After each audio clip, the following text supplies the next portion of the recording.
Meron ako ditong pork lomo. Ayan, hiniwa ko yan sa medyo makapal. Titimplahan ko muna ito ng asin, paminta, garlic powder,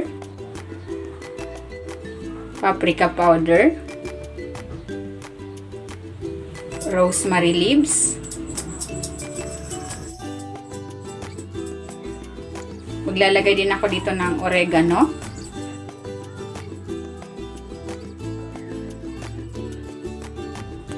Kalamansi. At ng Worcestershire sauce.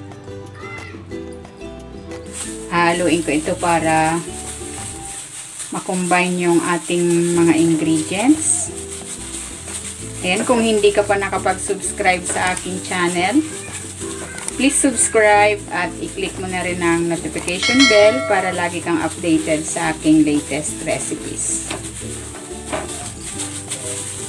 Ayan, okay na ito. Ibabad muna natin ito for at least 20 minutes.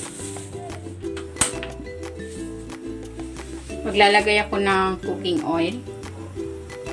Isasalang ko na itong pork.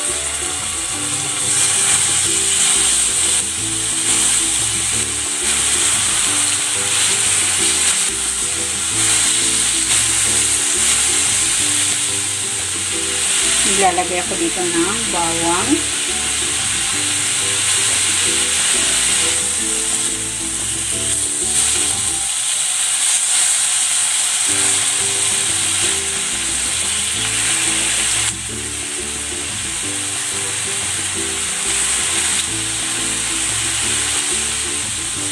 Maglalagay ako dito ng butter.